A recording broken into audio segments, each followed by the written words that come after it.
A'udzubillahi minasyaitonirrajim. Bismillahirrahmanirrahim. Wala haula wala quwata illa billahil aliyil azim. Alhamdulillahirabbil alamin. Assalatu wassalamu ala asrofil anbiya'i wal mursalin wa ala alihi wa sahbihi ajma'in.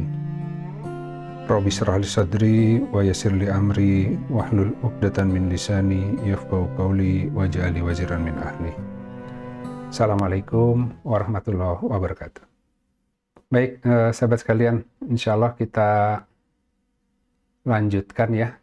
Ini masih pembahasan terkait dengan kitab yang sama, kitab At-Tanwirnya Ibnu Atha.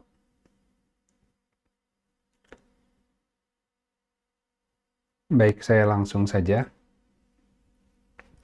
Jadi, ini kalimatnya Syekh Abu Hasan Asy-Syadzili. Demi Allah, Dia menurunkan Adam ke bumi bukan untuk menghinakannya, melainkan untuk menyempurnakannya. Jadi kita diajak belajar dari kisah Nabi Adam alaihissalam. Ya, ini kelihatannya nasihat bagi ya kita yang mungkin mudah putus asa ya. Karena kita mudah putus asa, seringkali terjebak dan terpleset untuk melakukan dosa ya, meskipun kita adalah orang yang sudah mungkin membaca Al-Quran, sudah sholat ya, sudah dalam proses bertaubat, tapi seringkali terpleset begitu.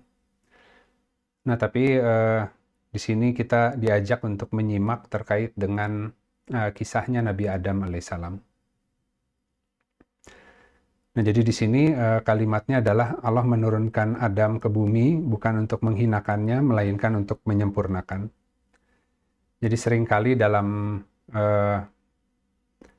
melanjutkan perjalanan kita ke fase berikutnya, gitu ya. Kadang-kadang dalam keadaan normal tuh manusia berhenti untuk melakukan refleksi dan kontemplasi, gitu. Nah, seiring dengan dia sedang berjalan menuju Allah, ketika dia terjatuh gitu, itu memaksa dia dengan sebuah penyesalan diri untuk memperbaharui refleksinya begitu. Yang sebenarnya dosa sendiri kan hakikatnya di sisi Allah ya. Dosa yang besar, tapi kemudian melalui dosa itu membuat seseorang semakin ingin kembali kepada Allah ya, menyesali, mohon ampun, itu bisa tidak berarti dosa itu di sisi Allah gitu.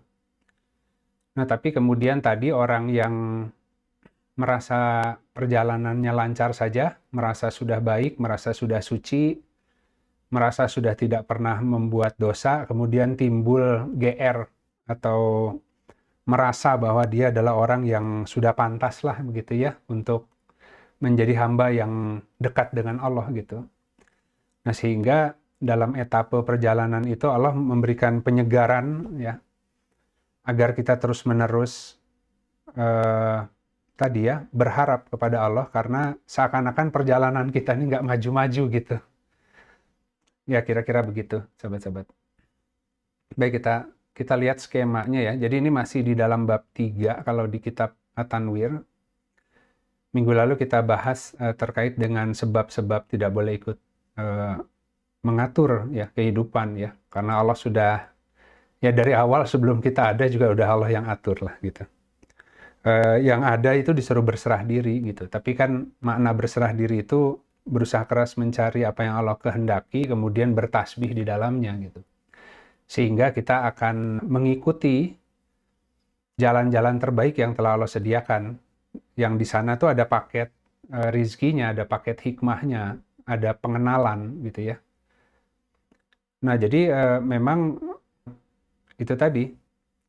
Jadi kadang-kadang manusia dikasih akal bukannya digunakan untuk mengenal kehendak Allah, tapi untuk melakukan pengaturan sendiri. Itu yang membuat akhirnya dia banyak keliling-keliling gitu ya dalam kehidupan dunia tanpa jelas arahnya gitu. Nah, kemudian dalam bab yang sama kita diajak untuk belajar dari kisah Nabi Adam alaihissalam. Nah, jadi ini kurang lebih skemanya ya, sahabat-sahabat. Jadi dari kitab itu saya hanya mengambil sampling sekali lagi gitu, karena satu nggak sanggup membacanya juga secara tuntas, dan juga mungkin ada poin-poin penting yang kita bisa bahas dengan lebih simple lah ya, sederhana gitu. Kan yang paling penting itu adalah kita bisa memaknai untuk mengambil pesan dan pengajaran itu dan menerapkan dalam kehidupan kita sendiri gitu. Nah, jadi ini belajar dari kisah Nabi Adam alaihissalam. Di dalam kitab itu disebutkan bahwa dosa itu secara lahiriah merupakan sebab penurunan. Jadi ketika orang melakukan sebuah dosa, dia memang terjadi penurunan ya. Itu secara lahiriah ya, karena ketika orang berbuat dosa kan Allah akan bersihkan dengan musibah gitu. Ya, untuk membersihkan dosa-dosa, kalau yang kecil sih selesai dengan sholat gitu, tapi dosa-dosa yang besar itu harus dengan mekanisme lain gitu. Nah, dosa yang besar itu ya syirik gitu, dan mungkin yang paling sering kita lakukan adalah syirik, karena kita menserikatkan Allah dengan segala sesuatu. Ketika kita ada kebutuhan, kita ada kedaruratan, kita mengandalkan yang selain Allah gitu. Ya, ataupun tadi ke Allah juga, tapi ke yang lain juga gitu kan. Jadi kan tipis ya, tipis bedanya. Kan seharusnya berharap ke Allah, kemudian di lahiriahnya ya kita bergerak itu bertasbih sambil melihat Allah menaruh rizki yang sudah diturunkan itu ada di mana tempatnya gitu. Ya, jadi kita bukan kemudian mengandalkan sarana, tapi kita mencari tempat Allah meletakkan rizki ya di antara sarana-sarana dunia yang ada gitu. Nah, sehingga ketika satu sarana itu tidak membuahkan sesuatu yang sesuai kebutuhan kita, ya sudah kita akan lanjut untuk ke sarana lain, karena sebenarnya memang bukan ke sarana gitu. Kita hanya mencari Allah sudah taruh di mana gitu ya. Dan itu harus terus-menerus nanya ke Allah gitu. Nah, jadi tadi dosa secara lahiriah merupakan sebab penurunan, tapi secara hakikat ia adalah sebab kenaikan gitu. Jadi dengan kesalahan yang dilakukan oleh manusia itu yang mendorong dia terus-menerus mentafakuri diri gitu. Nah, justru makanya dikatakan bahwa merenung sesaat itu lebih baik daripada ibadah 1000 tahun. Gitu. Ada orang yang tadi ya melaksanakan ibadah terus-menerus tanpa kemudian diberikan perenungan ya, sehingga bentuk ibadah itu ya hanya memenuhi sebuah kewajiban dan jadi rutinitas gitu. Padahal kan ibadah itu sebuah sarana munajat untuk berkomunikasi dengan Allah gitu. Sebuah kebingungan dalam kehidupan yang kemudian direnungi gitu ya. Nah, itu semua diangkat dalam semua ibadah kita gitu. Baik sholat, baik sedekah, karena kita adalah orang yang fakir dan membutuhkan gitu. Nah, sarana-sarana ibadah yang Allah sediakan itu adalah sebuah sarana untuk memohon pertolongan Dia gitu. Gitu. Karena tadi kita merenungi ya semua kehidupan ini, kemudian timbul kebingungan. Nah, kemudian kita ingin bertanya gitu, ya Allah, ini sebenarnya seperti apa yang Kau kehendaki gitu ya. Nah, mudahkan hamba untuk bisa memahami kehendak-Mu dan diberi kemampuan untuk bisa mengalir gitu ya dalam kehendak-Mu itu gitu. Dan kalau orang bisa ke sana itu dalam jaminan Allah gitu. Nah, itu yang pertama ya yang dibahas di kitab itu adalah memang dosa secara lahiriah itu menjadi sebab turunnya seseorang ya, tapi dia secara hakikat adalah sebab kenaikan. Nah, ini dikisahkan dalam Nabi Adam, seakan-akan Nabi Adam itu melanggar perintah Allah dengan memakan buah huldi, yang dengan sebab itu dia diturunkan ke bumi gitu. Padahal sebenarnya penurunan Nabi Adam ke bumi itu sudah ada dalam desainnya Allah. Ya, karena sebelum Nabi Adam diciptakan, bahkan Allah telah tadi ya mengumumkan ke malaikat bahwa sesungguhnya aku hendak menjadikan seorang khalifah di muka bumi gitu kan. Jadi memang diciptakannya Nabi Adam untuk menjadi khalifah di muka bumi gitu, bukan untuk berdiam diri di sorga. Tapi sebab turunnya adalah seakan-akan karena melanggar perintah Allah memakan buah huldi gitu. Padahal pelanggaran itu akhirnya menjadi sebab terrealisasinya rencana Allah yang sejak awal sudah Allah tetapkan gitu. Ya semoga bisa dipahami ya. Dan ketika ke bumi ya, itu membangun sebuah kekuatan yang berbeda gitu. Jadi letak kemuliaan manusia itu memang diciptakan menjadi khalifah di bumi. Artinya keutamaannya itu harus terbuka hari ini gitu. Kalau meninggal, kemudian berhasil untuk tadi ya memperoleh semua karunia, membuka potensinya menjadi wakil Allah di muka bumi dalam urusan menyeru manusia agar mengenal Rob begitu ya. Nanti ketika meninggal ya tinggal menuai saja gitu hasilnya gitu. Jadi keutamaan manusia itu bukan nanti, hari ini yang harus dibukanya gitu. Dia harus tegak kedudukannya di bumi ini gitu. Nah tapi nggak mungkin bisa tegak kalau tidak Allah yang ngajari gitu ya. Nah kemudian juga dijelaskan dalam kitab itu terkait dengan jenis-jenis pengenalan ya. Ya, jadi tadi ketika Nabi Adam itu di sorga, ya Allah memperkenalkan dirinya melalui nikmat.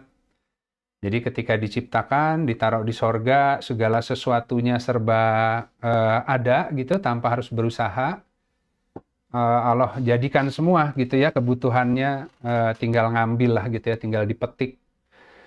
Bahkan Allah berikan pasangan dari tulang sulbinya, kemudian diberikan Hawa begitu ya. Tapi kemudian di sana tadi dia melakukan kesalahan ya, seakan-akan melakukan kesalahan ya. Yang sebenarnya melalui kesalahan itu pun Allah hendak memperkenalkan dirinya melalui sifat pengampunan dan pemaafan. Kalau malaikat nggak bisa memperkenalkan diri, mengenal Allah dari sifat pengampunan dan pemaafan karena malaikat tidak berbuat salah gitu, nggak punya hawa nafsu gitu. Dia hanya melaksanakan perintah Allah gitu. Tapi manusia dijadikan khalifah, tapi potensi melakukan kesalahannya besar gitu. Tapi ada maksud kan itu gitu, agar bisa mengenali bahwa Rob itu Maha Pengampun, ya, Maha Penerima Taubat gitu ya. Nah, jadi melalui kesalahan pun sebenarnya Allah sedang memperkenalkan dirinya. Kalau seorang mukmin dalam berjalan menuju Dia kemudian melakukan banyak kesalahan, ada hikmah pengenalan di balik itu. Kalau itunya keambil, dosa akibat kesalahannya diampuni gitu. Makanya tanda diampuninya dosa adalah engkau mampu memperoleh hikmah di balik kesalahan yang pernah dilakukan gitu. Jadi nggak masalah sebenarnya ya ketika manusia terjerumus oleh dosa. Bukan berarti kemudian dosa yang kita buat-buat secara sengaja ya. Tapi dengan sepenuh hati kita inginnya tidak tergelincir, tapi kan apa daya manusia lemah gitu ya. Tapi di balik kelemahan itu sebenarnya Allah sedang memperkenalkan sesuatu juga gitu. Jadi kita mempunyai Rob yang sangat baik, yang sangat kasih sayang, bahkan rahmatnya mendahului murkanya ya. Nah itu hanya manusia tuh. Makanya nggak boleh putus asa karena seburuk apapun seseorang itu merasa dirinya hari ini, rahmat Allah itu jauh lebih luas ketimbang itu gitu. Nah, jadi ketika di sorga Allah memperkenalkan melalui nikmat, kemudian ketika melakukan kesalahan, Allah juga memperkenalkan diri melalui sifat pengampunan dan pemaafan.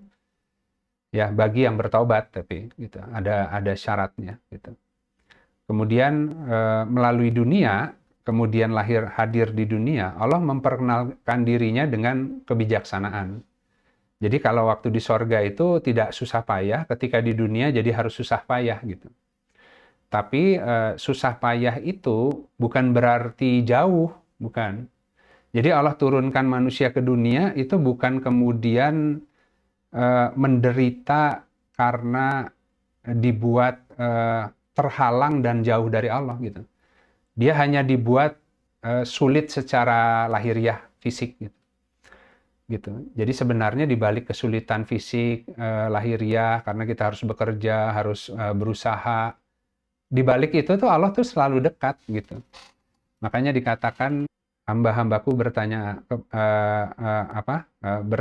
gitu ya padamu dan katakanlah sesungguhnya aku itu dekat gitu. Jadi Allah dekat gitu. Nah, kemudian sebab Adam alaihissalam memakan buah huldi itu ada dua. Yang pertama adalah dia lupa, ya, atau alfa itu sifatnya manusia memang. Itu memang Allah ciptakannya begitu, gitu ya. Dia lupa gitu bahwa Allah sudah mewanti-wanti ini jangan didekati, yang lain boleh, apapun hanya satu, ya, yang jangan dekati pohon itu gitu. Nah, yang pertama dia lupa gitu ya. Jadi kita pun sama di dunia ini. Kita sering baca Al-Quran, kita sering ya mungkin pernah berhasil dalam menerapkan ayat Quran dalam kehidupan, kemudian ada bukti yang nyata dari Allah itu. Hidup kita banyak ditolong. Tapi seiring dengan waktu berjalan, kita lupa lagi, ditimpa lagi ujian yang baru, lupa. Ya, padahal dulu kan udah pernah berhasil, ya. Ya gitu aja sih rumusnya, kuncinya ketika lagi merasa serba nyaris dalam kehidupan ya tawakal aja gitu kan. Nah dulu sudah pernah dan berhasil, kenapa sekarang terus lupa lagi gitu. Ya jadi butuh waktu lama untuk ingatnya gitu. Kan harusnya kalau dia selalu ingat ketika ditimpa langsung sabar. Ya, makanya sabar yang terbesar itu adalah pahalanya adalah sabar pada pukulan pertama. Tapi ini enggak gitu. Dia butuh waktu mungkin menit atau jam, hari, minggu atau bahkan bulan gitu. Jadi ditimpa lagi sesuatu yang baru, gelisah lagi, khawatir lagi, bingung lagi, sampai terus nyerahin, ya Allah, istighfar. Iya ya, kenapa kok harus khawatir ya? Astagfirullah ya Allah. Berserah diri lagi ke Allah. Ya terbuka lagi jalannya gitu kan. Tapi kenapa nggak instan gitu? Karena lupaan manusia itu. Lupa dengan pengajaran Al-Quran, lupa dengan bukti-bukti yang sudah Allah berikan. Janjinya Allah tuh banyak. Dan janjinya bukan hanya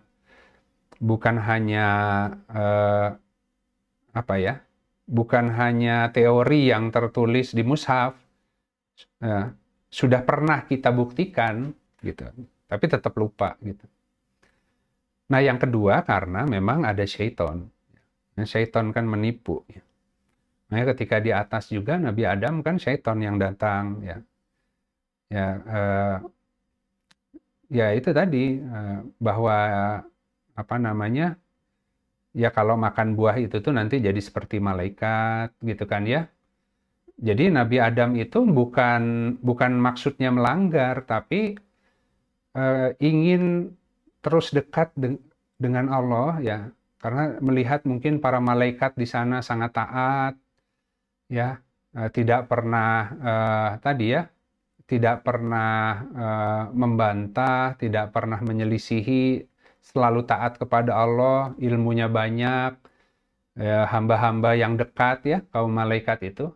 Nah, Nabi Adam itu ya karena satu tadi lupa, kemudian dengan nasihat syaiton itu bukan dalam maksud untuk membangkang, tapi wah saya juga ingin seperti itu gitu. Saya juga ingin dekat dengan Allah, saya juga ingin punya pengetahuan seperti para malaikat.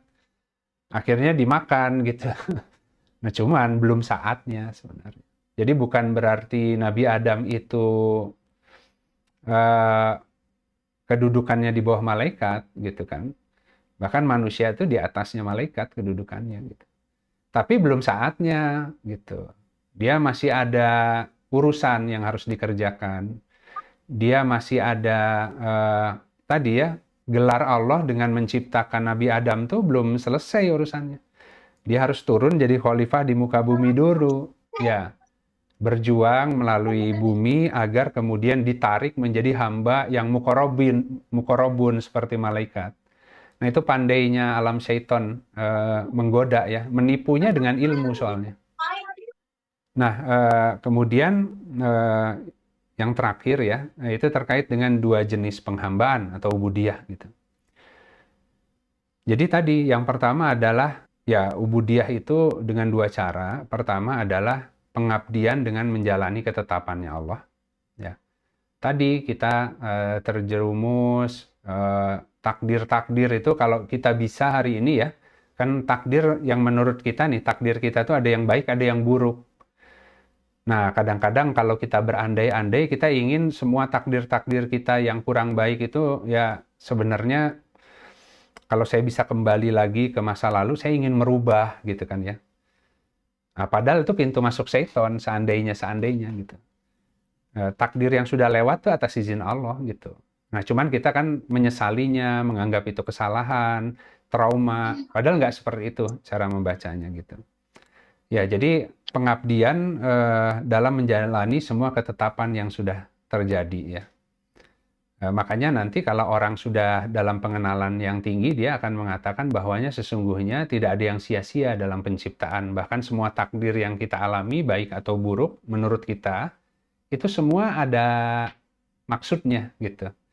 Ya, jadi itu sahabat-sahabat. Yang pertama, pengabdian dalam menjalani ketetapan. Misalnya tadi kayak Nabi Adam, ya belum saatnya gitu. Ingin kedudukannya sama dengan malaikat, punya kedekatan dan pengenalan terhadap Allah, ya sehingga mengambil jalan pintas memakan buah huldi misalkan ya. Ya, belum saatnya gitu. Harus turun dulu ke dunia gitu.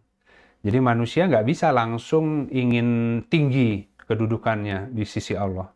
Dia harus mengalami dulu banyak kesalahan, banyak kejatuhan, ya. Makanya nggak boleh putus asa gitu, karena di balik itu semua, kalau kita eh, diberi kemampuan ya untuk memahami ya pengaturan Allah, itu sebaik-baik pengaturan hari ini tuh. Apapun itu, gitu. Apapun itu. Kalau teman-teman masih ada yang merasa menyesali kehidupan hari ini, merasa hari ini itu tidak baik, itu salah melihatnya gitu. Kita harus melihat kebaikan di balik semua takdir yang ada. Ya, bahkan kalau hari ini adalah kita merasa ini titik terendah kita dalam kehidupan karena lagi banyak problem dan persoalan, harus mampu melihat kebaikan di balik titik terendah itu. Karena hanya dengan bisa melihat kebaikan itu nanti Allah keluarkan dari titik terendah itu gitu. Gitu. Ya semua nabi juga yang paling jelas misalkan mi'rajnya Nabi Yunus yang dimakan ikan paus dibawa ke dalaman laut ya. Laut terdalam gitu. Bukan bukan nabi melakukan kesalahan dihukum ditaruh ke kegelapan bukan. Tapi itu ada pesan bahwa bahkan dalam keterpurukan yang dalam, yang sangat jauh di laut terdalam, di dalam perut ikan paus, ketika seorang hamba kemudian mengakui dia menzolimi dirinya dan mohon ampun, Allah bisa langsung mengeluarkan gitu. Yang nggak boleh itu putus asanya gitu, sahabat-sahabat. Nah, jadi yang pertama adalah pengabdian menjalani ketetapan, karena semua ketetapan yang tadi ya kita jalani ya, itu akan membuka terkait dengan fungsi hidup masing-masing.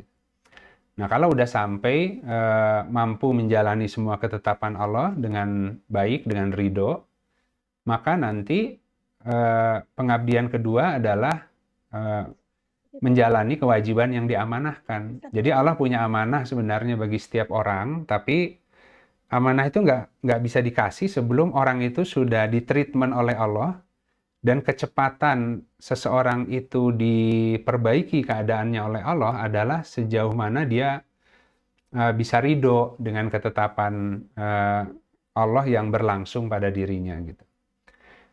Nah, kita lihat beberapa ayat ya, kurang lebih itu ya yang ingin disampaikan dalam kitab itu terkait kisah Nabi Adam. Jadi diturunkan ke bumi itu bukan kejatuhan, tapi itu sebab kenaikan, gitu sahabat-sahabat. Nah, di Quran Surat Ad-Duha, Quran Surat 93 ayat 1 sampai 5, Auzubillahiminasyaitonirrajim, Bismillahirrahmanirrahim. Ya. Demi waktu duha, dan malam apabila telah diselimuti oleh kegelapan. Tidaklah Robmu meninggalkanmu dan tidak pula dia membencimu. Dan sesungguhnya yang akhir itu lebih baik bagimu dari yang permulaan. Gitu. Dan sungguh kelak akan memberikan kepadamu Robmu, ya, sehingga kamu menjadi ridho. Gitu. Nah jadi kadang-kadang manusia itu punya penyakit hati, ya, yang tersembunyi. Secara tampilan lahiriah sudah baik, ya. Hari ini kita nih, saya pakai peci, saya pakai baju koko, yang ahwat hari ini sudah pada pakai kerudung, ya, sudah pada pakai busana muslim, baik yang ikhwan dan ahwat. Tapi di dalam dadanya masih ada nggak sabaran, masih ada kekhawatiran, kan? Jadi sebenarnya nggak sinkron antara lahiriah kita yang sudah dihiasi oleh busana muslim dengan penyakit-penyakit di dalam dada kita yang sebenarnya tidak mencitrakan seorang mukmin yang sesungguhnya. Ya, karena kita khawatir masih dengan kehidupan. Kita masih iri dengan orang, kita masih gibah juga gitu. Kasih sayang kita terhadap yang sesama kadang-kadang kurang gitu kan ya. Nah, maka untuk menyempurnakan nikmat secara lahiriahnya sudah tampilannya muslim atau mukmin, maka Allah akan treatment dengan berbagai ujian sehingga penyakit hatinya itu dikuras gitu. Agar sinkron antara luarnya dan dalamnya gitu. Kadang-kadang luarnya duluan yang dimulai gitu.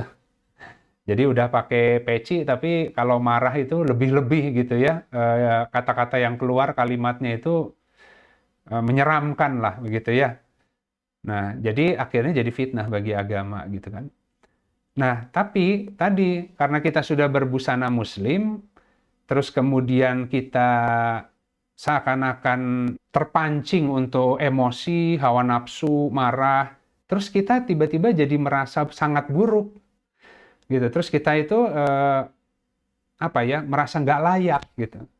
Terus alam syaitan datang ya.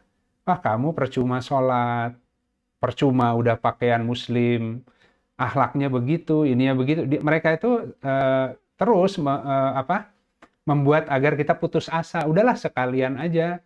Kalau dosa kamu kayak gitu mah nggak akan diampuni. Dia akan gitu, alam syaitan itu. Nah, kita nggak boleh gitu. Ya karena namanya manusia itu alfa dan lemah. Jadi kita memang manusia itu mudah terpleset. Tapi nggak masalah sebenarnya. Gitu ya.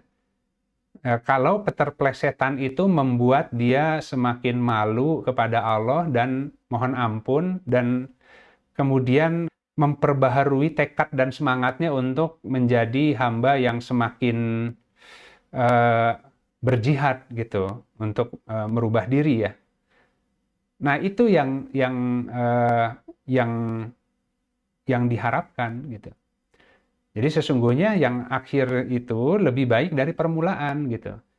Ya artinya kalau hari ini kita masih kelihatan seperti itu, jangan putus asa. Allah itu sedang mentreatment kita. Ya ikuti aja prosesnya gitu ya. Ya kan kita jadi malu karena kadang-kadang citra diri masalahnya gitu. Nah makanya harus jujur aja gitu, ikut gitu ya. Nah itu seperti itu. Jadi ini hakikat dosa sebenarnya hanya Allah yang mengetahui. Kadang seorang mukmin bahkan terjerumus oleh dosa-dosa seakan-akan menganggap saya udah berjalan lama bertobat ternyata masih gini-gini aja. Itu yang membuat dia jadi malah gitu-gitu aja gitu. Ya harusnya dia tadi refleksi, kontemplasi, mohon ampun, ya menyadari bahwa itu kelemahan diri kalau bukan Allah yang membantu, menjaga, nggak akan mampu gitu. Nah itu pengenalan tuh, bahwa ternyata nggak ada daya ya dan kekuatan kecuali dengan pertolongan Allah. Itu pengenalan. Alih-alih mengandalkan kekuatan diri dan ilmunya, dia menjadi lebih mengandalkan rahmat Allah gitu kan. Nah itu sahabat-sahabat. Kemudian Al-Baqarah ayat 30. Dan ingatlah ketika Tuhanmu berfirman kepada para malaikat, aku hendak menjadikan khalifah di bumi gitu ya.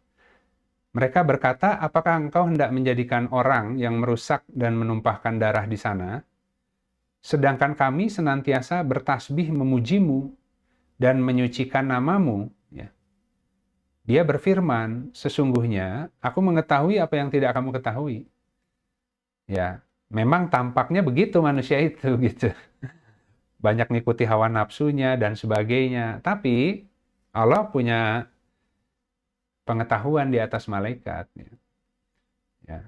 Bagi hamba-hamba yang bertobat, gitu kan ya, eh, itu tadi ya kecenderungan dia yang tarik-menarik tuh, tadi ada hawa nafsu, ada syahwat, itu semua nanti akan Allah treatment dan jadikan tentara untuk menolong dia mengabdi pada Allah, ubudiyah tadi gitu. Jadi menolong agama Allah itu bukan hanya dengan melaksanakan ibadah yang sholat, zakat, tapi dalam bekerja, dalam menata bumi, itu kalau tanpa passion, tanpa semangat, nggak akan mungkin gitu.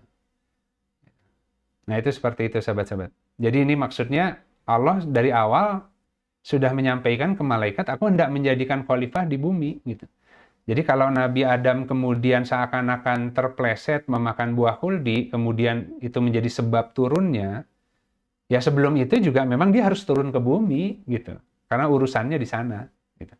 Itu sebab saja gitu. Nah, balik lagi tadi ya, sebab itu kan bukan berarti Nabi Adam ingin menyelisihi atau membangkang, bukan. Ya karena ingin dekat kepada Allah seperti malaikat, makanya makan buah itu gitu. Jadi kita juga ingin cepat-cepat sampai ke Allah, padahal urusan di dunianya belum selesai, nggak bisa. Jadi orang pengen jalan pintas, kalau bisa langsung mendekat ke Allah tanpa lewat bumi gitu. Nggak bisa, harus dihadapi. Harus melalui raga yang buruk ini, perasaan yang kotor ini, itu yang harus terus ditreatment ya. Bersedekah, beramal soleh, memperbaiki diri, itu jalannya gitu. Orang nggak bisa langsung tiba-tiba pengen dekat tapi tanpa tangga langit gitu ya. Tangga langitnya itu bumi, kan Isra Mi'raj itu. Ya, harus sampai ke titik tertentu, Baitul Maqdisnya, baru dia bisa naik Mi'raj ke langitnya gitu. Jadi setiap orang punya bumi yang kalau dia kemudian bergerak ke situ, itu yang menjadi tangga langitnya. Nah, karena langit tanpa tiang gitu. Nah, ini yang terakhir ya, di Quran Surat Toha ayat 115 dan 122 kita lihat ya. Dan sungguh telah kami pesankan kepada Adam dahulu, tapi dia lupa. Dan kami tidak dapati tekad yang kuat padanya gitu ya. Azam. Yaitu yang tadi kan. Jadi ditaruh ke bumi ya supaya berjuang. Bukan supaya jauh. Ya. Supaya berjuang. Kalau di sorga itu secara lahiriahnya nggak usah mikir. Kalau di bumi secara lahiriahnya harus menderita gitu. Tapi secara batinnya bisa tetap dekat meskipun si raganya itu banyak kesulitan. Justru kadang-kadang batin itu semakin dekat ketika raganya lagi ditimpa banyak kesulitan kan. Gitu. Dan sebaliknya kalau raganya lagi lapang, lagi semuanya ada, batinnya biasanya malah jauh gitu. Itu manusia tuh gitu. Nah, kemudian di Toha 122, kemudian Tuhannya memilih dia, kemudian menerima taubat dan memberi petunjuk. Gitu. Ya, jadi ya tadi, karena ya sudah dipilih sebenarnya sejak awal gitu ya. Nabi Adam sudah dipilih menjadi khalifah, diciptakan, kemudian ditaruh di sorga gitu kan ya. Nah, kemudian ketika jatuh, seakan-akan jatuh karena melakukan kesalahan, gitu ya, ya kemudian Allah menerima kembalinya gitu. Tapi sejak awal sebelum melakukan kesalahan itu sudah dipilih sebenarnya untuk mewartakan kisah tentang hikmah kejatuhan seorang manusia gitu. Jadi kejatuhan manusia itu juga atas desain Allah. Ya, jadi jangan terlalu pusing dengan kejatuhannya, tapi di balik kejatuhan itu temukan kebaikan dan kenapa Allah izinkan itu terjadi? Karena di situ itu sebenarnya secara hakikat tangga naik ke langit gitu. Ya, dan Allah memberinya petunjuk ya. Jadi Allah akan memberikan petunjuk terkait bagaimana cara untuk membangun kedudukan di sisi Allah melalui tadi kejatuhan itu gitu. Nah, ini mungkin yang terakhir ya di Syekh Abu Hasan radhiyallahu ya berkata, karena itulah dia memuliakan kemaksiatan yang melahirkan kedudukan seorang khalifah dan menyebabkan taubat bagi generasi manusia setelahnya hingga hari kiamat. Allah bukan artinya Allah memuliakan kemaksiatan, tapi kemaksiatan yang atas desain Allah itu, ya itu yang melahirkan kekhalifahan karena itu semua dalam rancangan Allah. Umar bin Khattab itu kan pemimpin di zaman jahiliyahnya gitu. Tapi ketika Allah rubah hatinya di Islam kan dia juga pemimpinnya. Jadi orangnya sih sama ya. Tapi ketika hatinya dirubah, ya kemampuan kepemimpinannya di zaman jahiliyah itu juga Allah gunakan untuk membangun kebaikan gitu. Yang nggak boleh adalah putus asa gitu, karena Allah bisa merubah sekejap gitu, sahabat-sahabat. Nah, jadi di bawah itu disimpulkan ya seperti itu, turunnya Nabi Adam ke dunia ini sesuai dengan ketentuan Allah sebelum dia menciptakan langit dan bumi. Nah, kemudian ibadah adalah bentuk lahir pengabdian dan penghambaan adalah ruhnya. Ya, jadi kalau seandainya tadi bentuk lahiriah dalam ibadah itu tidak kemudian dasarnya penghambaan, ya itu akhirnya jadi togut tersendiri karena manusia itu kan ingin dipandang oleh manusia supaya menunjukkan kesolehannya, gitu. Jadi orang ibadah itu bukan agar dikenal oleh orang lain sebagai orang yang soleh, bukan, tapi bentuk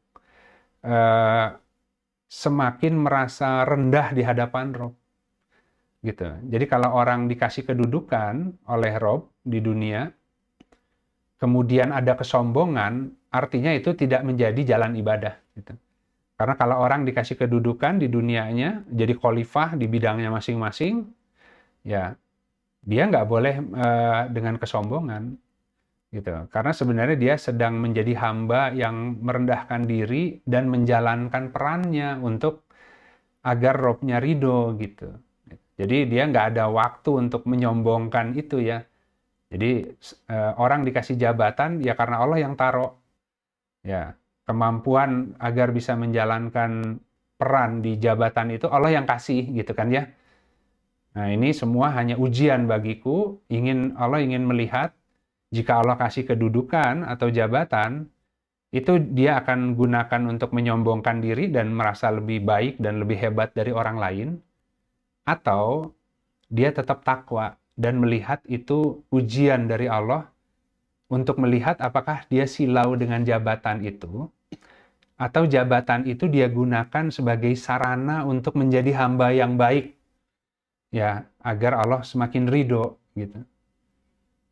Nah itu sahabat-sahabat yang mampu saya tangkap dari kitab itu. Ya, tur nuhun. Assalamualaikum warahmatullahi wabarakatuh. Baik, ada yang raise hand. Ibu Osi, silakan. Ibu. Ya, makasih Kang Eni. Ustadz Didi mau tanya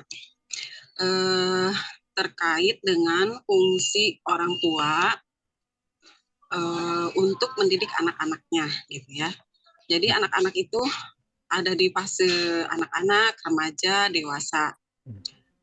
Nah, khususnya untuk di fase remaja atau menjelang dewasa, saya itu agak kesulitan gitu ya, karena mereka merasa bahwa mereka sudah menjadi pribadi yang mandiri, tapi kita tuh inginnya dia menjadi pribadi yang solihin gitu ya. Berdoa saya dan keluarga saya menjadi pribadi yang solihin. Nah, tetapi sampai di mana sih tugas orang tua itu gitu ya untuk mengantarkan anak-anaknya gitu, soalnya seolah-olah kita jadi sulit banget gitu. Jadi untuk saat ini saya juga banyaknya sesekali mengingatkan, banyak cuma doa gitu. Nah, sebaiknya gimana? Terima kasih Pak. Alhamdulillah. Ya, alhamdulillah Bu Osi. Itu aja Kang Indra, terima kasih. Ya, Baik. baik, alhamdulillah Bu Osi. Ya, pertanyaan yang bagus ya. Jadi memang sejauh mana orang tua ya bisa menghantarkan seorang anak. Ya, yang jelas ya namanya anak itu kan pribadi tersendiri ya. Dia juga mengalami fasenya gitu ya. Tadi mungkin masuk ke remaja, dewasa awal, masih euforia dengan kemandiriannya begitu ya.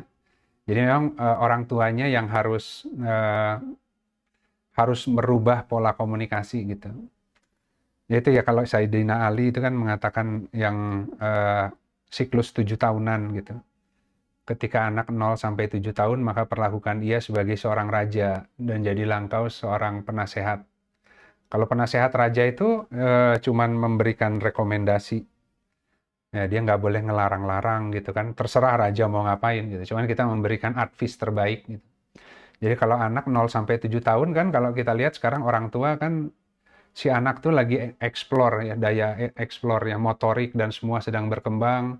Nah, orang tua itu biasanya awas jangan, nanti jatuh. Awas jangan begini, jangan begitu gitu ya. Ya kita nggak bisa, ya we cannot help it lah gitu ya. Tapi di Sayyidina Ali udah mengatakan, ya, jadi nggak apa-apa, anak itu dia jatuh, dia belajar, dia nanti akan punya rem sendiri gitu dengan belajar dari kejatuhannya itu. Tapi kalau tadi awas jangan, jadi rentan malah nantinya gitu kan.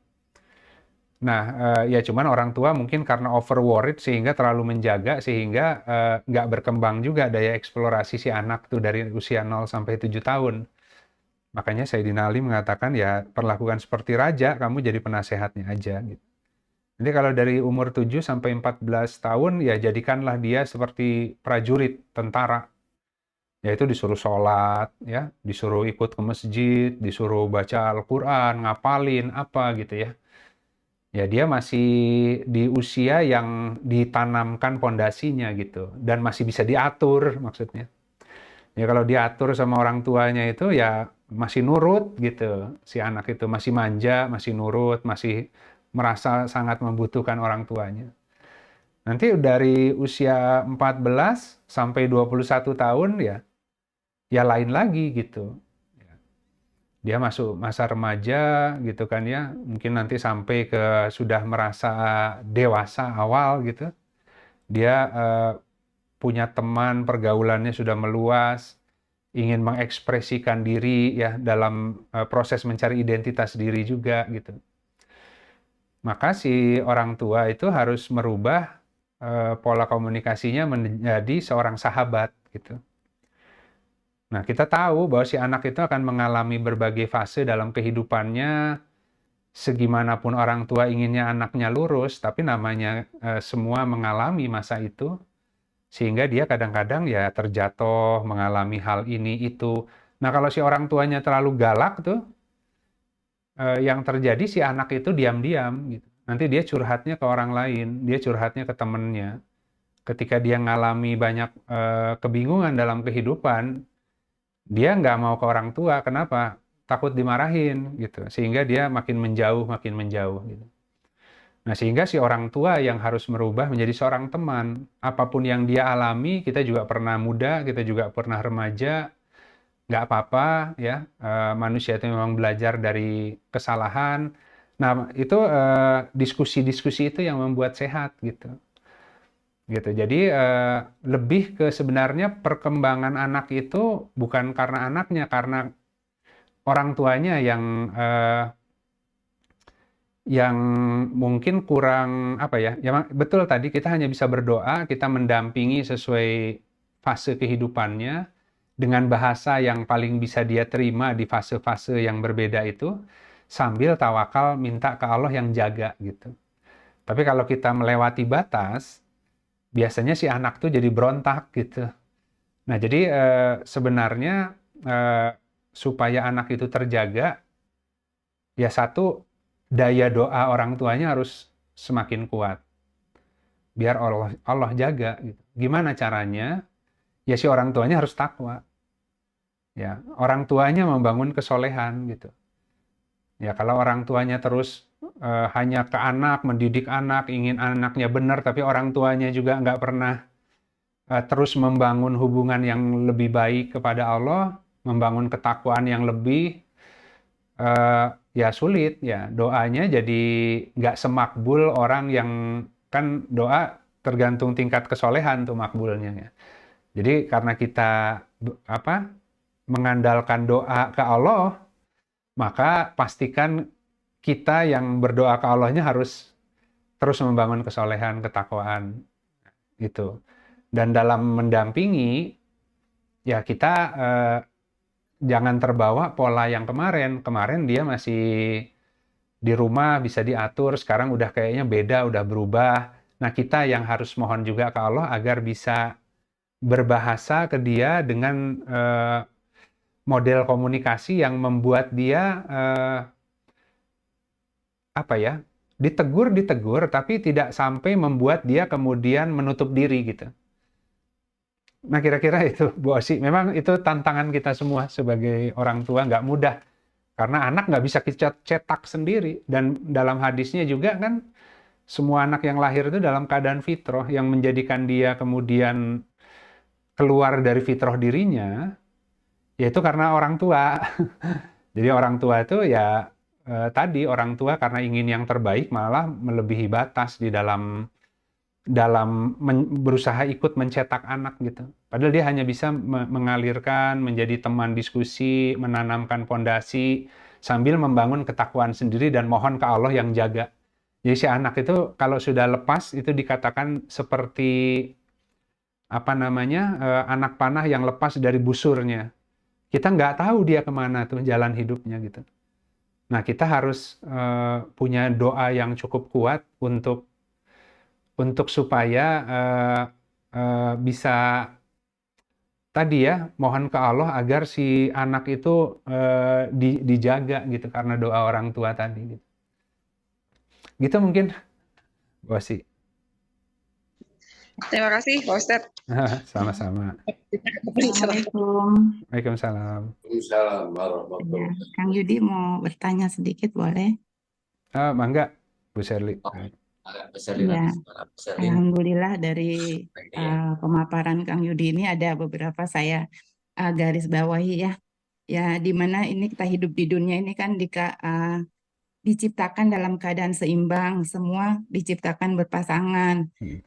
Baik dan buruk itu adalah pembelajaran untuk kita untuk menentukan arah ke depan ya. Yang tentunya nggak mulus kan, ada proses jatuh bangunnya, tapi kita tetap kata Kang Yudi kita harus tetap semangat dan bertawakal. Dari apa yang saya sampaikan tadi itu saya mengambil sebuah ini, apakah seperti ini mohon dijelaskan atau diperbaiki apa ada yang kurang ya.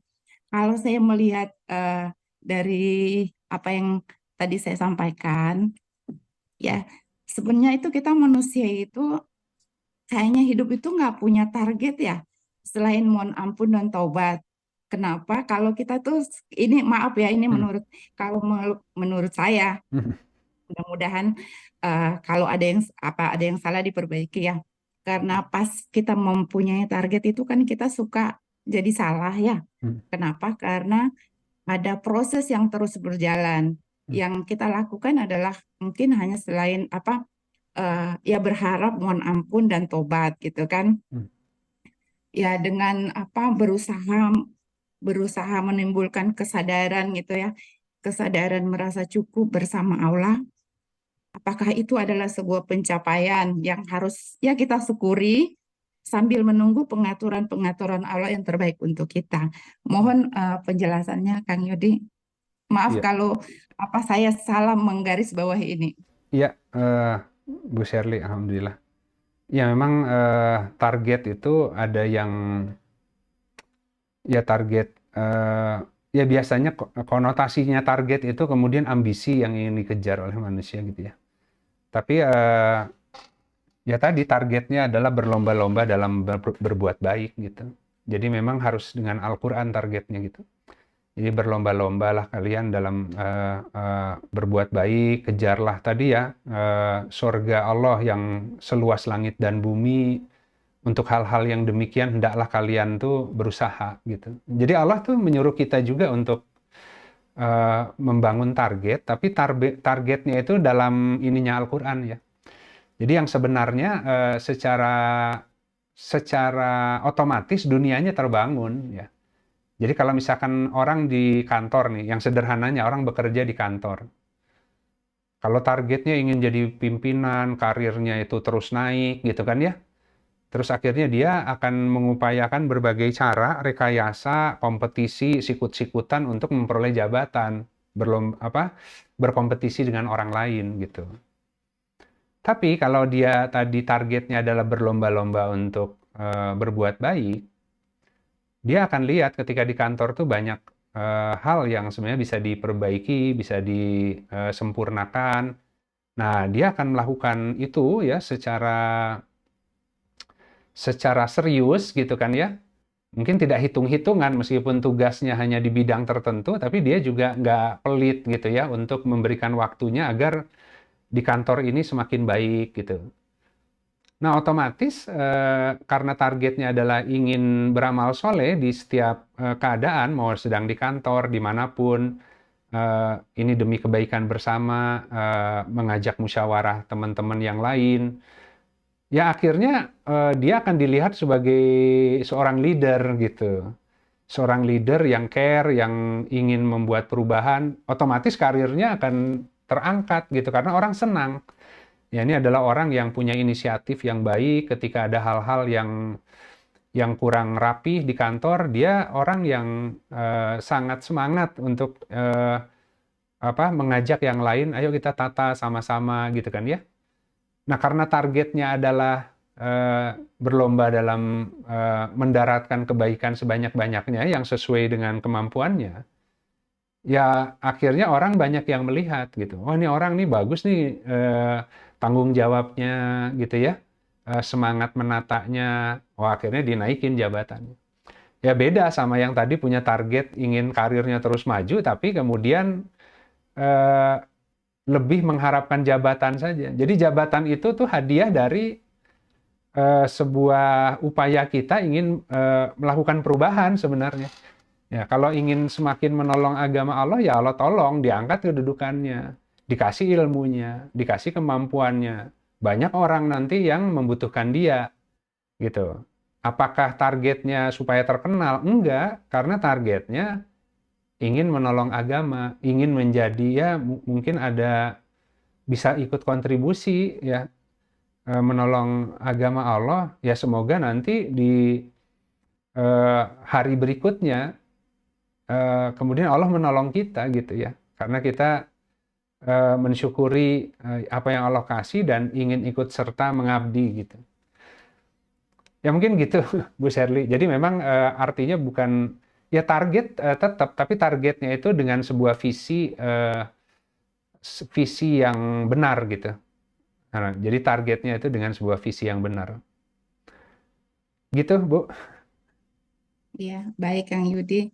Tadi saya itu berpikir target itu kan biasanya orang tuh yang lagi belajar gitu kan, pengen target saya ini menjadi sabar gitu kan. Terus ujung-ujungnya belum bisa. Padahal kan Allah itu sedang memperbaiki yang lain gitu kan. Mungkin dia belum dikasih kesabaran karena masih ada kotoran-kotoran lain yang Allah perbaiki. Itu yang saya maksudkan. Oh, oke. Kita mentarget diri gitu. Iya. Jadi ya mungkin yang bisa kita lakukan ya mohon ampun aja atau tobat ya sambil menunggu pengaturan Allah yang terbaik gitu. Iya, memang harus berdoa. Jadi doanya memang dengan amal gitu. Selain tadi istighfar, mohon ampun, kalau kita ingin sabar, maka kita harus berdoa kepada Allah agar diberi kesabaran. Nah, kemudian doa itu harus diikuti dengan amal kan. Jadi tadi ketika menghadapi sebuah peristiwa atau kejadian yang tidak terlalu kita sukai, maka kita berjuang untuk menahan diri, untuk tidak cepat-cepat tadi menyimpulkan, salah menyimpulkan ya. Jadi kita berusaha untuk diam dulu, ini sebenarnya kenapa begitu ya, meskipun itu nggak nyaman suasananya. Ya, sampai batas yang kita mampu. Nah, ketika kemudian batas yang kita mampu hari itu terlewati, pasti kita akan meledak, gitu kan ya. Nah, upaya dia untuk menahan sampai batas yang dia mampu, itu doa amalnya gitu. Supaya dikasih sabar yang sebenarnya, dia harus berdoa dengan, ya udah, kamu mampunya bersabar sampai mana hari ini? Ya sampai situ aja kamu. Ya, kalau ternyata setelah itu tetap kelepasan, ngamuk, marah gitu ya, ya yang penting dia sudah berjuang sampai ke batas yang dia mampu. Nah, ketika kemudian dia kalah, gagal, baru dia istighfar, terus mohon ke Allah. Ya Allah, ternyata baru sampai situ mampunya. Ya, mohon terus diperbaiki, beri hamba kesabaran yang lebih baik lagi, gitu kan. Nanti diuji lagi, ditahan juga sampai sebatas yang dia mampu. Nah, biasanya kemampuannya itu terus ditingkatkan sama Allah gitu. Jadi maksudnya itu, jadi targetnya adalah agar terus diperbaiki secara bertahap gitu. Tapi kita memang harus ke sana gitu, ingin jadi hamba yang sabar, yang ridho, karena nikmat kalau udah sampai masuk ke ruang itu gitu. Gitu Bu Sherly, jadi memang itu tantangan memang. Iya, terima kasih Kang Yudi. Sama-sama. Alhamdulillah. Baik, maka berikutnya mungkin Ibu Nuraini ya.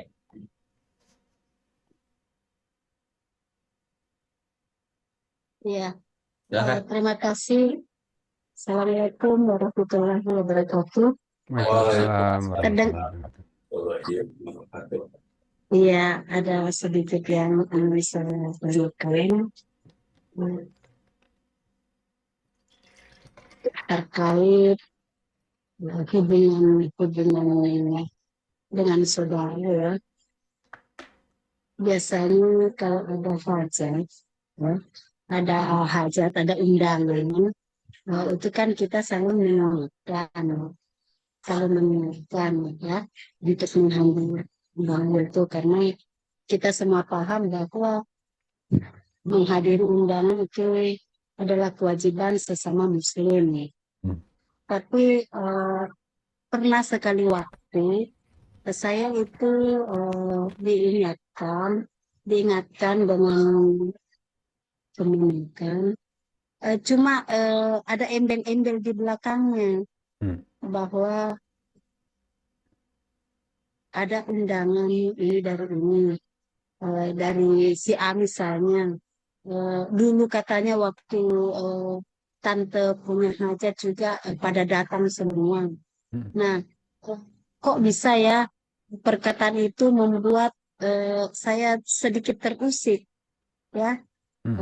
Saya sedikit terusik. Kenapa? Maksud saya seperti ini.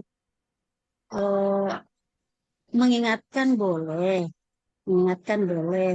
tapi prinsip saya di dalam menghadiri undangan itu tadi kembali kepada kewajiban sesama muslim. Tidak ada embel-embel bahwa saya menghadiri undangan ini karena dulu waktu saya juga punya hajat, adat saya tidak seperti itu konsep saya. Yang ada pada diri saya bagaimana kira-kira merubah mindset keluarga di dalam menghadiri sebuah undangan. Namun saya bingung caranya seperti apa itu menyampaikan kepada mereka bahwa pada hakikatnya menghadiri undangan itu adalah kewajiban. Cuma saya tidak ketemu cara bagaimana supaya bisa menyampaikan secara santun, bisa juga merubah mindset mereka tentang konsep menghadiri sebuah undangan. Dan yang kedua yang ingin saya tanyakan, apakah keterusikan saya ini menandakan bahwa saya sebenarnya itu masih sangat jauh dari kesempurnaan begitu. Saya kira itu pertanyaan saya. Ya, alhamdulillah. Baik. Terima kasih sebelumnya. Ya Bu Nuraini, alhamdulillah. Sebentar ya.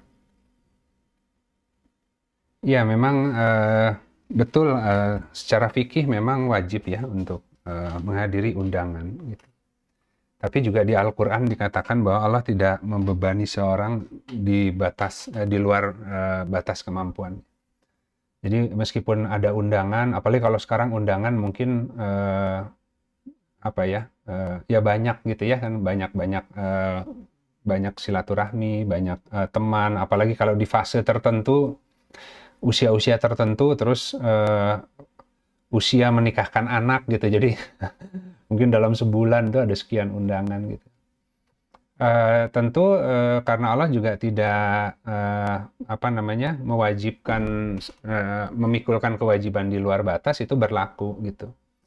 Mungkin dalam kondisi tertentu, ada kondisi di rumah yang nggak bisa ditinggalkan, ya entah anak sakit atau apa gitu kan, terus kita nggak bisa hadir gitu. Allah kan maha bijaksana ya. Ya tentu baik kalau kita bisa menghadiri semua undangan yang ada, tapi juga tidak boleh memaksakan. Jadi kewajiban itu bukan berarti kemudian harus dengan memaksakan diri gitu ya. Di hari yang sama kemudian ada bentrok jadwal. Sebenarnya kita harus tanya ke Allah mana yang lebih utama gitu ya. Jadi tapi baik, sangat baik ya bagi yang melazimkan untuk tadi ya menghadiri ketika diundang.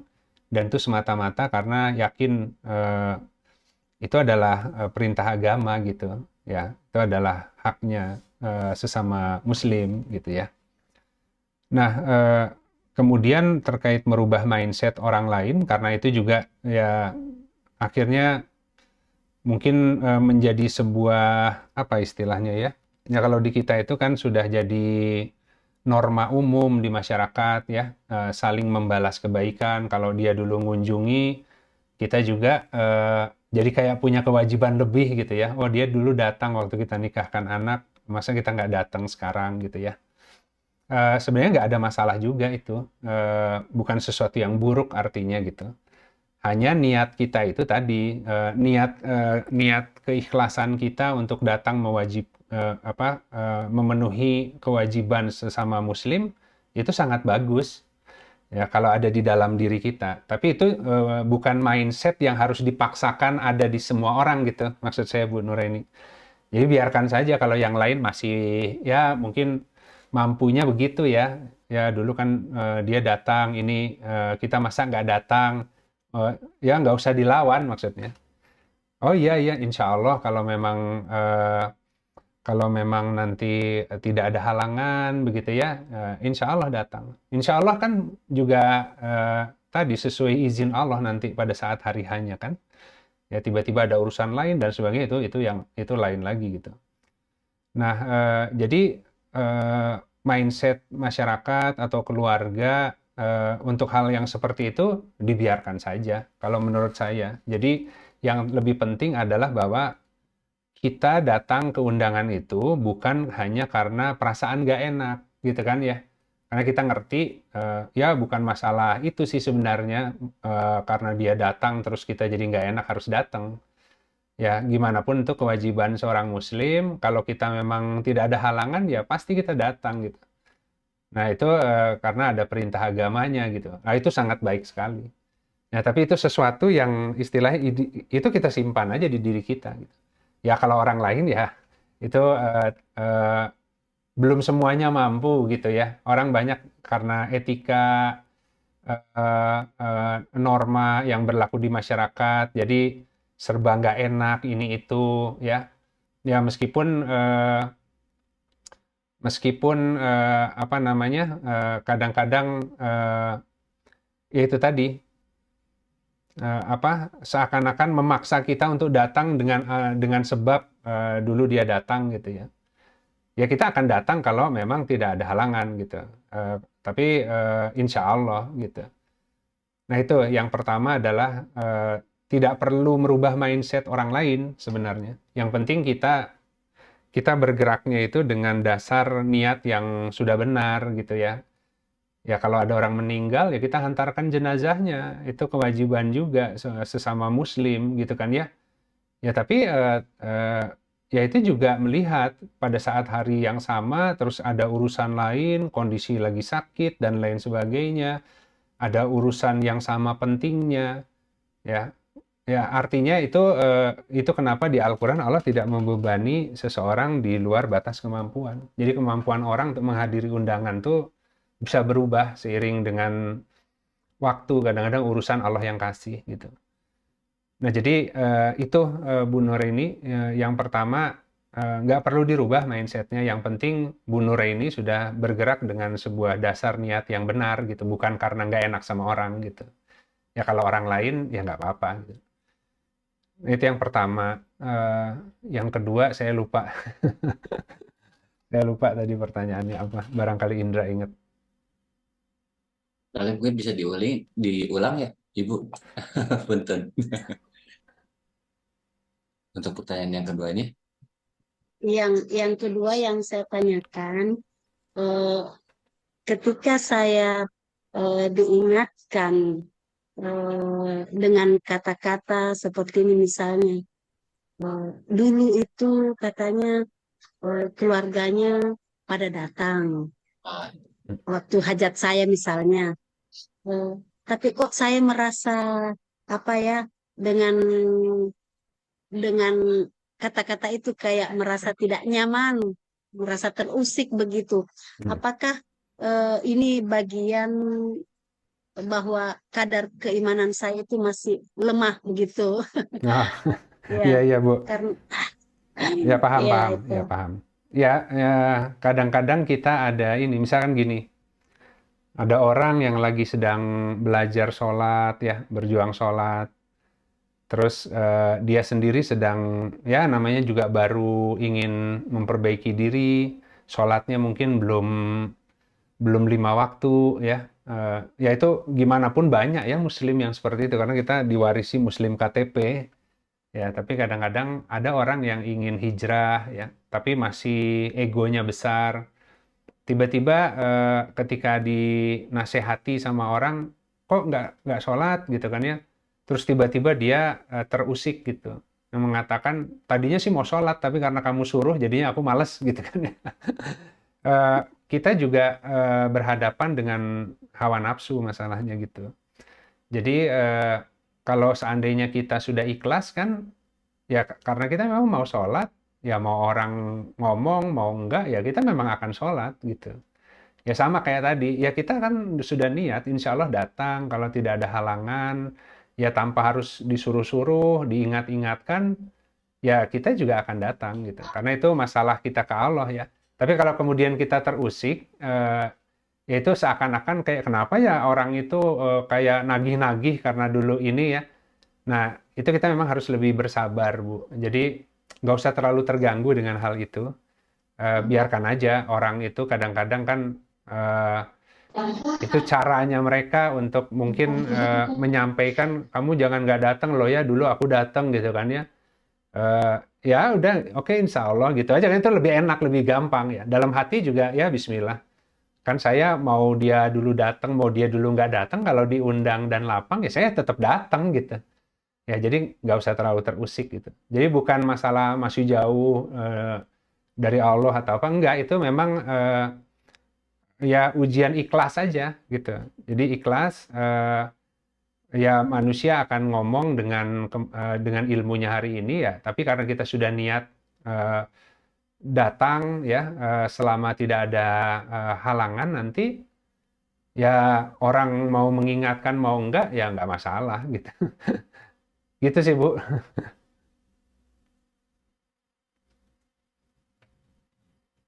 baik. Alhamdulillah, semoga terjawab ya Bu Nora ini. Baik, sahabat-sahabat untuk sesi ini mungkin Terima kasih Kang. ya sama. Sama-sama Bu Nureni. Baik, kita bacakan pertanyaannya. Assalamualaikum warahmatullahi wabarakatuh. Ustaz, saya meminta solusi mengenai hal masalah yang sekarang lagi dihadapi. Pertama, dari anak yang sedang krisis rumah tangganya sampai ada ucapan mau mundur. Kedua, krisis keuangan yang banyak utang sampai beberapa bank malah ada yang harus dibayar pertengahan bulan ini. Ya, otomatis nih yang merasa dah tua karena saya sudah usia 73 tahun, ada yang dirasakan dada engap gitu ya, sesak gitu ya bahasa Indonesianya, dada dada engap, liar, pusing gitu ya, lemas. karena kepikiran terus. Sudah ke dokter beberapa kali ternyata normal semua. Nah, Pak Ustadz, gimana supaya agar pikiran saya tenang? Karena kalau ingat anak, hutang anak ya, pingin mah dibayarin gitu ya. Karena nggak mampu jadi aja kepikiran. Itulah curhatan hati saya. Semoga Ustadz bisa memberikan pencerahan. Kurang lebih begitu. Ya, alhamdulillah. Ya, bagus-bagus pertanyaan. Iya, memang sebagai orang tua tentu tadi ya ketika anak sedang menghadapi problem dalam kehidupannya, mungkin tadi rumah tangga sedang terganggu, kemudian punya persoalan terkait hutang piutang gitu ya.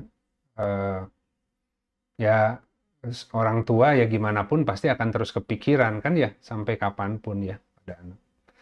Nah, tapi anak ada ujiannya, orang tua ada ujiannya gitu. Jadi jangan ujian yang di anak kemudian merisaukan, kemudian kita jadi lupa ada Allah ya. Jadi kalau misalkan gini, di balik anak itu ditimpa dengan kejadian yang ada hari ini, ada problem di rumah tangganya dan juga sedang terlilit hutang, di balik itu pasti ada kebaikan yang Allah desain ya. Kenapa Allah izinkan itu terjadi gitu. Gitu. Nah, orang tua itu kan gini, sering kali orang tua itu begini. Kadang-kadang melihat anaknya itu kesel karena banyak hal yang apa ya inginnya diperbaiki, mungkin terhadap orang tua juga kurang ya perhatiannya dan sebagainya gitu ya. Sholatnya juga masih jarang, banyak tuh orang tua melihat itu. Ya, sehingga kadang orang tua sedih, orang tua ya ini anak kok kurang ya ke orang tua dan lain sebagainya.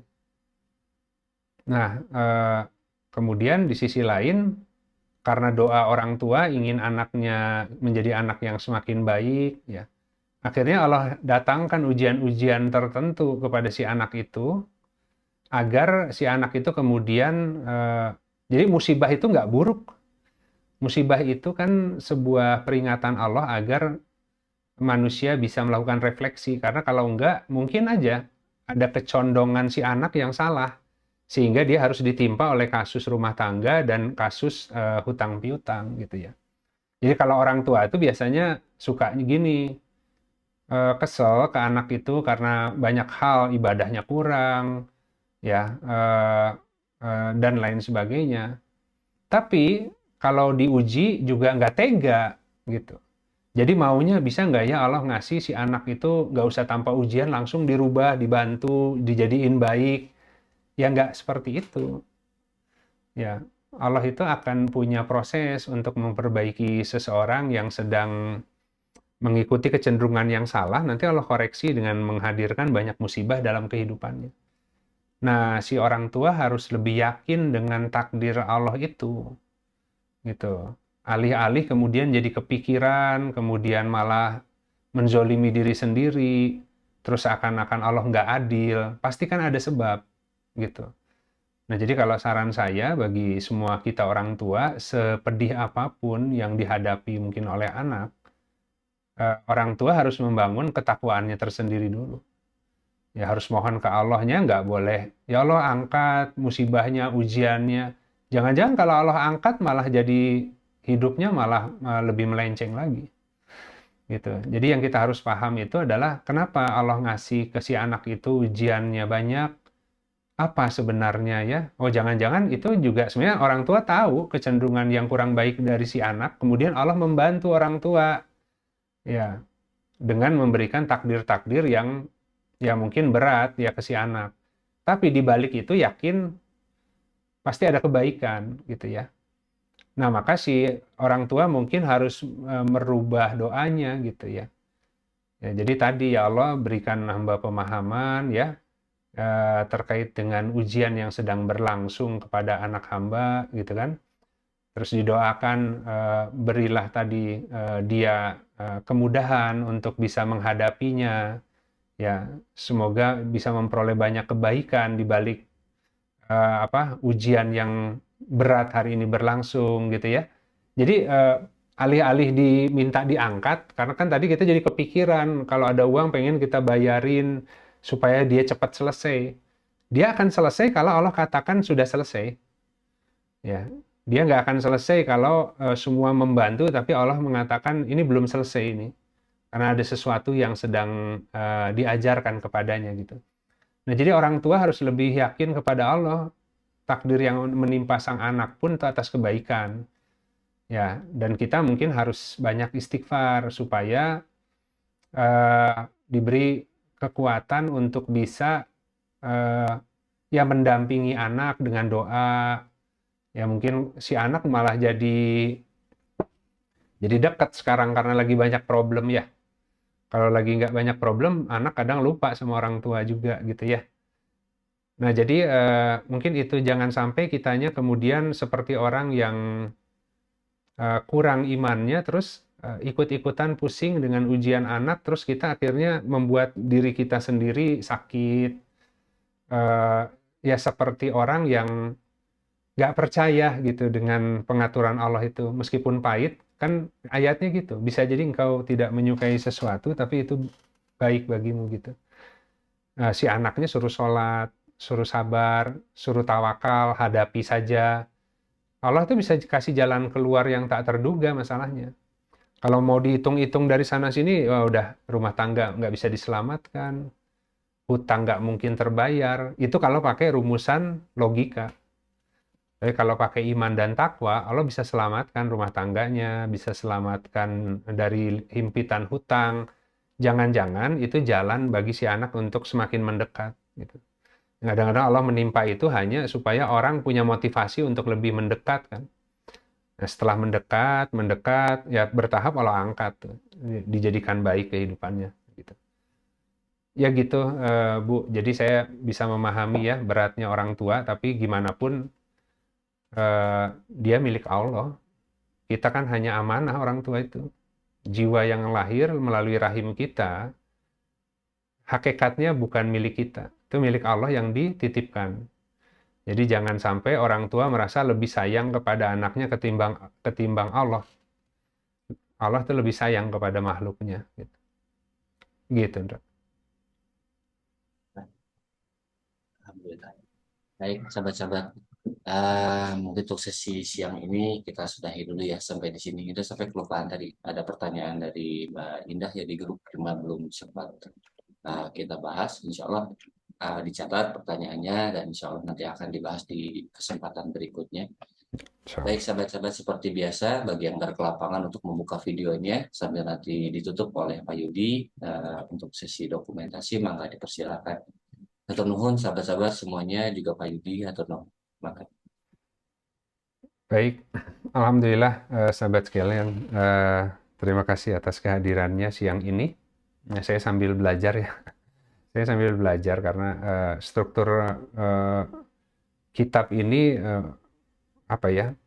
membuat saya ya tadi bisa lebih memaknai ayat-ayat Al-Quran gitu dan dikaitkan dengan mungkin tadi ya problem di diri masing-masing, diri sendiri khususnya karena kita banyak kurang yakin kepada Allah. Jadi Ibnu Atha melalui kitab ini kan lebih banyak bicara tentang jangan terlalu banyak memusingkan dunia, asal kamu mengerjakan bagianmu yang Allah kehendaki, yang lainnya itu akan Allah yang hadapi, Allah yang akan menangani gitu. Ini tadi dengan pertanyaan terakhir juga, kita punya problem ekonomi, problem anak, ya, problem dengan pasangan dan sebagainya. Nggak akan selesai gitu. Kita akan cenderung ditarik menghadapi semua problem hingga kita lalai dan lupa bahwa sebenarnya tadi ada hal yang memang Allah tuntut untuk kita kerjakan, satu hal itu saja, yang lain Allah yang akan perbaiki semua gitu ya.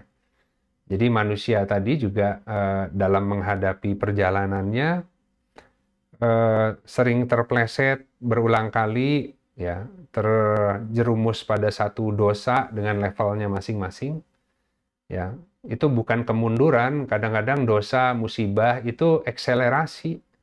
Ya, kalau dalam kurikulum normal itu tadi Allah menaikkan kedudukan orang itu secara bertahap.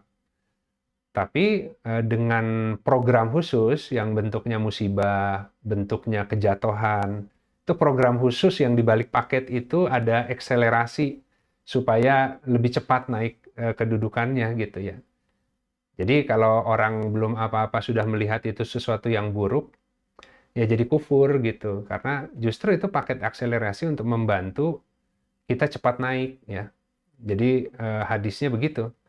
Jika Allah menghendakimu berada pada satu kedudukan tertentu dan waktu tidak cukup cepat untuk menghantarkanmu ke sana, maka Allah akan mengirimkan ujian gitu. Jadi di balik ujian, musibah itu paket akselerasi untuk bisa naik mendekat sahabat-sahabat. Jadi sebab tadi yang disampaikan di kisah Nabi Adam, penurunan itu adalah sebab kenaikan gitu. Penurunan itu adalah sebab ditingkatkannya kedudukannya gitu, bukan sebaliknya gitu. Baik, itu aja sahabat-sahabat ya yang hak dari Allah, yang batil dari saya pribadi. Semoga Allah terus mengilhamkan kita untuk ya memberi taufik kepada kita untuk terus bisa mendekat ya kepada Dia dengan taat, mengikuti semua ketetapannya dan berjuang untuk bisa tadi berkontribusi sesuai apapun yang kita dimudahkan hari ini dalam rangka bersyukur gitu, agar Allah tambah terus nikmatnya. Baik sahabat sekalian, mari kita tutup kajian pagi ini dengan beristighfar kepada Allah dan kita akhiri dengan doa kafaratul majelis. Astagfirullahaladzim, alladzi la ilaha illa huwal hayyul qayyum wa atubu ilaik. Subhanakallahumma rabbana wa bihamdika asyhadu an la ilaha illa anta astaghfiruka wa atubu ilaik.